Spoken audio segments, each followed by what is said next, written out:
পেয়েছি। আজও আমার বাবা আমার কাছে থাকে, আমার মাকে হারিয়েছি, আজও তো আমি যে জায়গায় পৌঁছেছি। সুপ্রভাত আমার পরিবারের সকল বন্ধুদের। তো আজকে তোমরা যে টাইটেল থাম্বনেলটা দেখছো, মন্দিরার জীবন কথা পার্ট 2। হ্যাঁ, তোমরা তো প্রথম যখন আমাদের চ্যানেল খোলা হয়েছিল তখন মন্দিরার জীবন কথা তোমরা শুনেছিলে, আজ থেকে 2 বছর আগে। তা যারা এখন সাবস্ক্রাইবার বা বন্ধুরা হয়েছো, অনেকেই জিজ্ঞাসা করো যে মন্দিরার জীবন কাহিনীটা কী, কিভাবে আমার সাথে পরিচয় হলো, কিভাবে কি বৃত্তান্ত হলো। মন্দিরার তো একটা ছেলে আছে, ও তো একটা ছেলেকে বিয়ে করেছিল, তাহলে তোমার সাথে জুড়ে গেল কিভাবে? মানুষের মনের অনেক কোশ্চেন। তো আজকের এই ভিডিওটা স্কিপ না করে পুরো দেখতে থাকো, সবটা তোমরা জানতে পারবে। আর সব থেকে বড় কথা, মন্দিরার মাসি এসছে, তোমরা সবাই জানো। আজ মাসির মুখ থেকেও শুনতে পাবে মন্দিরার জীবন কাহিনী। তোমরা সবাই জানো মন্দিরা কিন্তু পালিত সন্তান, যে বাবা মা ওকে মানুষ করেছে তারা কিন্তু অ্যাডপ্ট করে মন্দিরাকে নিয়ে এসেছিল।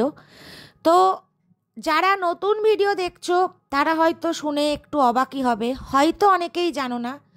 তা আজকের এই 15 মিনিটের ভিডিওটা কেউ স্কিপ করো না, তাহলে কিন্তু অনেক কিছুই অজানা তোমাদের থেকে যাবে।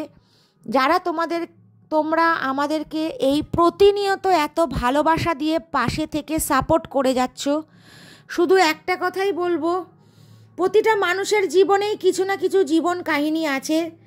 হয়তো হ্যাঁ, আজকে আমরা সোশ্যাল মিডিয়ায় কাজ করছি বলে তোমাদের সামনে তুলে ধরছি, কিন্তু এরকম বহু মানুষ আছে যারা ইচ্ছে থাকলেও হয়তো উপায় হয় না। তো আমি একটা কথাই বলবো, নিজের দুঃখগুলো কারোর সাথে শেয়ার করো, কিন্তু এমন মানুষের সাথে শেয়ার করো যে বিশ্বাসযোগ্য। কারণ মানুষ কিন্তু এখন বড়ই অদ্ভুত, বড়ই বেঈমান। আজকে তোমারটা খাবে, কালকে গিয়ে কিন্তু তোমার নামেই বদনাম করবে, তোমার দুঃখের কথাগুলোই অন্য কাউকে বলে তোমাকে একটা বাজে জায়গায় নিয়ে যাবে। তো যাই হোক, আজকে তোমাদের শোনাবো মন্দিরার জীবন কাহিনী। তো এই যে আমি এখন বেরোচ্ছি হচ্ছে ঠাকুরের ফুল আনতে যাচ্ছি আর কি। কারণ আজকে যেহেতু স্যাটারডে, তা তোমরা তো জানো স্যাটারডেতে বড় বাবার ওখানে মালা দিই। আমাদের বড় মা, বাবা, গোপাল এদের জন্য সব মালা আসে। তো সেটাই এখন আমি যাচ্ছি আনতে। তো চলো যাই। তো তারপরে আমি চলে গেছিলাম ফুল আনতে। আর এখানে গিয়ে দেখি, যেহেতু এখন পৌষ মাস চলছে, পৌষকালী পুজো, তা এখানে পুজোরই একটা কি বলবো, মানে জল সাজতে যাচ্ছিল আমাদের জলঙ্গি ঘাটে, সেটাই যাচ্ছে। তা আমি একটুখানি ভিডিও তুলে নিলাম, তো বেশ সুন্দর লাগছিল দেখতে। আর এই দেখো আমি ফুলের দোকানে চলেও এসেছি ফুল নেব বলে। তা আমাদের তো একদম বলাই থাকে প্রতি শনিবার ফিক্সড, প্লাস প্রতিদিন তো ফুল যায়, কিন্তু শনিবারটা একটু স্পেশাল ফুলই বলা থাকে আর কি। তো যাই হোক, তারপরে এই দেখো বাড়ি চলে আসলাম, এসে স্নান টান করে ঠাকুরকে পুজো টুজো দিয়ে বসে পড়েছি ভাত খাওয়ার জন্য। আর আজকে যেহেতু শনিবার, সেই জন্য আজকে হয়েছিল নিরামিষ, মটরের ডাল, সোয়াবিনের তরকারি, ফুলকপির তরকারি, লাল শাক ভাজা, প্লাস হচ্ছে পুঁই মিচুরি ভাজা, আর তার সাথে ছিল চাটনি আর পাঁপড়। তো নিরামিষ হলেও দারুণ একদম খাবার আর কি, যেটা মন ভরে যায়। তা মন্দিরা একটু টেনশন করে নিরামিষ হলে, কারণ আমি নিরামিষটা একটু কমই পছন্দ করি। তা এরকম খাবার হলে কার না ভালো লাগে বন্ধুরা, তোমরাই বলো। নিরামিষের দিনেও কিন্তু বিভিন্ন পদ রান্না করলে ভালোই লাগে। তা সামনে শনিবারে মন্দিরাকে বলেছি যে হবে, আমাদের পনির হবে, নাই শনিবারে নাই মঙ্গলবারে, কারণ মঙ্গলবারটাও আমরা নিরামিষই খাই, তোমরা তো দেখোই। তো যাই হোক, খাওয়া দাওয়া করে এই যে মন্দিরা এখানে চলে এসছে বাসন মাজতে। কারণ এখন সব তাড়াতাড়ি করে রাখছে। এই বাসন টাসনগুলো শিউলিও মাজতো, প্লাস দিদি যখন আগে ছিল খাওয়া দাওয়ার পর দিদিও টুকটাক মেজে চলে যেত। এখন যেহেতু দিদি নেই, সেহেতু এগুলো মন্দিরা তাড়াতাড়ি করেই রাখে।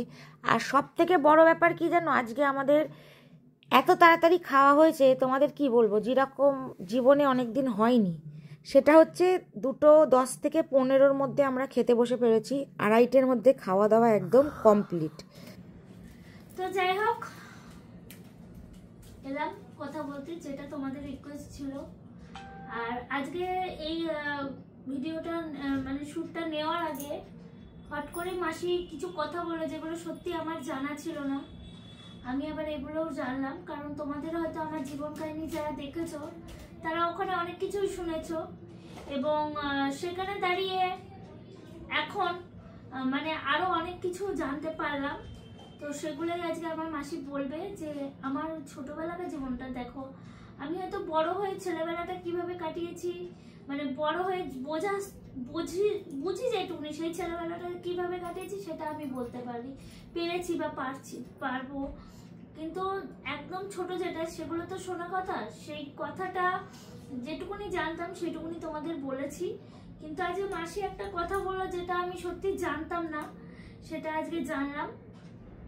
তো সেই বিষয়ে মাসি আজকে তোমাদের জীবনখানি, যেটা আমার মা হয়তো থাকলে আমার মা হয়তো কিছুটা বলতো, বা তো মাসি আজকে বলবে তোমাদের আমার জীবনের কথাটা, মানে ছোটবেলাটা, একদম ছোটবেলাটা কিভাবে কেটেছে, কিভাবে আমার সবকিছু, সেইটাই আজকে মাসি তোমাদেরকে বলবে। তো মাসি তুমি বলো কিভাবে শুরু করবো। আচ্ছা, মাসি তো ভিডিও টিডিও এইসব লাইন মানে এইসব ব্যাপারটা অতটা বোঝে না, তা মাসি এই জন্য জিজ্ঞাসা করছে। তুমি বলো যে কিভাবে আমার ছোটবেলা, যেগুলো বলছিলে এক্ষুনি, যে আমার ছোটবেলাটা কিভাবে, কোথা থেকে আমার আসা, যেটুকুনি জানো আমি কিভাবে আমাকে নিয়ে আসা হয়েছে, বা যেরকম আমি জানি, বলো। যেটা জানি এখন রুমকি যখন হসপিটাল থেকে আনা হয়েছে তখন ডাইরেক্ট আমার ভাইয়ের বউ ছিল, বড় আমার বৌদি, ওনার কাছে থুয়া হয়েছিল। উনি 3 মাস পালন করি আমার বোনকে দিয়েছিল। বোনকে দেওয়ার পর মানে লালন পালন করি, ভালো করি, বড় করি, খুব যত্নে সংসারে কেটেছে। আস্তে আস্তে বড় হলো, তার সব শিক্ষা দেওয়া হলো। আমাকে যখন আনা হয়েছিল তখন আমার বাড়ির পরিস্থিতি কেমন? পরিস্থিতি খুব ভালো ছিল, বাড়ির সবাই ছিল, মেনে নিয়েছে সবাই। কাকা ছিল 3-4 জনা, বড় জ্যাঠা ছিল, ওনার ঠাকমা ছিল না, হ্যাঁ ঠাকমা ছিল, সবাই পরিবার সব ভালোই ছিল, সবাই খুশি ছিল, মনের খুব শান্তি ছিল। ঠাকমা দুধ রুটি খেত বলে আমি দুধ রুটি খাওয়া শিখেছিলাম, সেই সব কিছুই খাওয়া দাওয়া খুব যত্ন করেছিল। আমার মদন পাত্রও ভালো রকম চাকরি করতো, বোনও ভালো ছিল। ওকে কত মাস বয়সে নিয়ে এসেছিল হসপিটাল থেকে? 3 মাস বয়সে ওকে? 3 মাসে, 3 মাস বাদে 3 মাস অবধি আমি আমার এক মামির কাছে ছিলাম। মানে হওয়ার পর যে মা ওকে জন্ম দিয়েছিল তিনি যখন হসপিটালে রেখে যায়, তার বাড়ির ঠিকানা কিছু জানো না? ওর যে আসল মা তার কোনো বাড়ির ঠিকানা আপনি জানেন? যে আসল মা বাবা ওর? না না, ওসব জানিনি। হসপিটাল থেকেই উনি এনেছে। আচ্ছা, ওর মা বাবার কাছ থেকে আনেনি, হসপিটালেই দিয়ে দিয়েছিল, হসপিটাল থেকেই আনা হয়েছে। হসপিটাল থেকে আনার পর আমার ভাইয়ের বউর কাছে দেওয়া হয়েছিল। আমার বৌদি ছিল ভাতজাংলা, ওনার কাছে 3 মাস ছিল। 3 মাস পর আমার বোন নিয়ে এসেছে। তারপরে বলেন? তারপরে থেকে এখানে লালন পালন হওয়া, বড় হলো, পড়াশোনা শেখানো হলো, নাচ গানও শেখানো হয়েছে। আমার বোন খুব যথেষ্ট এনাকে পালন করেছে, খুব ভালোবাসিছে। অনেক বড়ও হইল, ধরেন 14-15 বছর হওয়ার পর এনার বিয়ে থাওয়ারও জোগাড় করলো, বিয়ে থাওয়াও ব্যবস্থা করলো। বিয়ে থাওয়া ব্যবস্থা করার তারপরেই এনার মায়ের অসুস্থ শরীর হয়ে গেল। অসুস্থ শরীর হওয়ার পর এনার জীবনটাই, বিয়ে থাওয়া দেওয়ার পর মা মারা যাওয়ার পরেই এনার জীবনটা তছনছ হইতে লাগলো। এইটাই আমার কাহানি, আর এই জীবনের কাহানি। বচপনের জিন্দগি খুব ভালোভাবে কাটলো, কিন্তু এই সময় কিভাবে আছে এটা আপনারা দেখছেন, কিভাবে চলছে। তবে যেটা তোমাদের এর আগেও বারবার বলেছি যে জন্মটা আমি যার কাছেই হই না কেন, আমি যেই মায়ের কাছে বড় হয়েছি, সত্যিকারের সত্যি আমি এতটাই ভাগ্য বা কোনো জন্মে পুণ্য করেছিলাম যার জন্য এরকম মা বাবা পেয়েছি। আজও আমার বাবা আমার কাছে থাকে, আমার মাকে হারিয়েছি। আজ হয়তো আমি যে জায়গায় পৌঁছেছি, তোমাদের যে ভালোবাসা, এই জায়গাটা আমার মা খুব পছন্দ করতো। আমার মা নিজে পড়াশুনো জানতো না খুব একটা, আমার মা এটাই বলতো যে আমার মা শখ করে, আমার মায়ের আর আমার যেহেতু নিয়ে অ্যাডপ্ট করা, সেহেতু বয়সের ডিফারেন্স অনেকটা।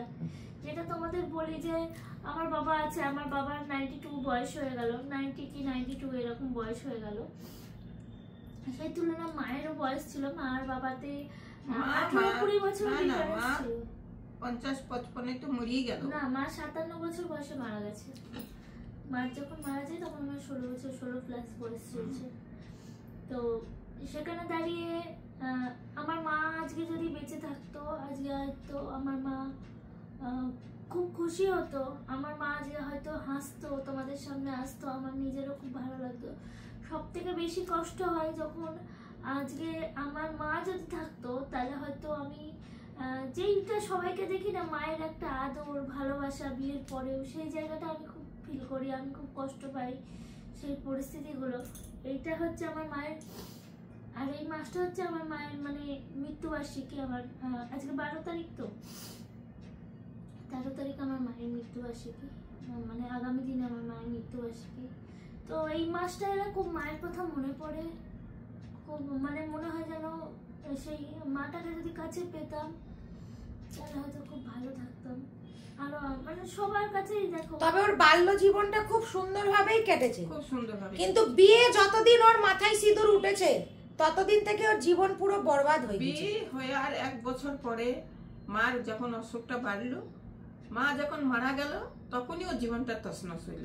আজও আমার বাবা বয়স হয়ে গেছে, আজও কিছু বলতে গেলে বলবে না তুই পারবি না, না ওকে দিয়ে করাতে হবে না। সেম মাও, যে মাসির কাছে শুনলাম যে মা যখন খুব অসুস্থ ছিল, আমি তো তখন জানতাম না মায়ের কি প্রবলেম হয়েছিল, রোগ হয়েছিল, কারণ মা এমন একটা জায়গায় আমার বিয়ে দেওয়া হয়েছিল, সেখানেও খুব মানে আমি পারিবারিক সমস্যায় ভুগতাম।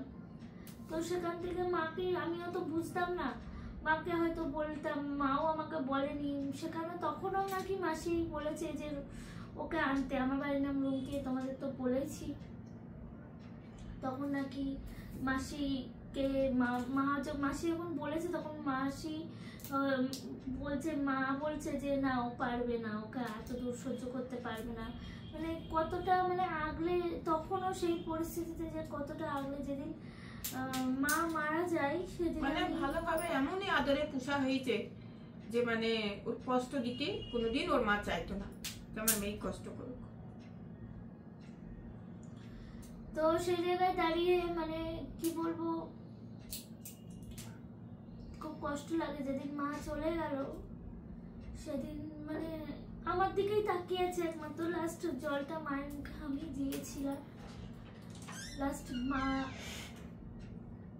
আমার দেওয়া জলটা খেয়েই মানে মানে মা যে খুব শান্তিতে একটা ঢোকটা গিল, সেটা ফিল করলাম। করার পরে মা চোখ বুঝলো। সেদিন থেকে বুঝলাম যে মা না থাকা পৃথিবীতে যে কত কষ্টের একটা মেয়ের পক্ষে, মানে সব থেকে বড় কিছু সে মাটাই হয়। তারপরে যে ঝড়, যে ঝাপটাগুলো সহ্য করেছি, অনেকের কাছে এটাই যে কি ঝড় কি ঝাপটা, অনেকের কাছে কারণ যার হয় সেই বোঝে সেই ঝড় ঝাপটাই। আর যাই হোক, অনেকে মানো কি মানো না আমি জানি না, স্বপ্নে সবসময় মাকে দেখেছি যে আমি আছি। না, অনেকেই কোশ্চেন করে তুমি সবকিছু ছেড়ে একটা ছেলেকেই থাকতে পারতে, আমার সাথে কেন থাকতে? না, এই বিষয়টা তো এই বিষয়ের মধ্যে নয়। আমি আমার জীবনের আজকে কিছু কথা বলতে এসেছিলাম মাসিকে নিয়ে, তোমরা অনেকেই আবার নতুন ভাবে শুনতে চেয়েছিলে, সেটাই তোমাদের বললাম। জীবনে কি কি ঘটনা ঘটেছে সেটা একটু সংক্ষেপে বলে দাও, যারা আমাদের নতুন ভিউয়ার্স আছে তারা অনেকেই কমেন্ট করে মন্দিরা কেন এরকম হয়ে গেল, কেন এরকম হয়ে গেল। অনেক সময় সেই কথাগুলো ভাবি, কারণ দেখো আমি এটাই ভাবি যে আজকে সুখে আছি, পিছনের দিনটাকে একদম ভুলা যায় না, ভুলতে নেই। কারণ পিছনের যে কষ্টটাকে যদি ভুলে যায় তাহলে আমার মধ্যে অহংকার চলে আসবে, আমার এটা পার্সোনালি মনে হয়। তাই জন্য আমি কোনোদিন কারোর কাছে অহংকার করতে চাই না। ভগবানকে এটাই বলি যে আর যাই দিও, মনে কোনো অহংকার দিও না। সেদিন যেমন ছিলাম আজও তেমন থাকতে পারি, ভবিষ্যতেও যেন তেমন থাকতে পারি।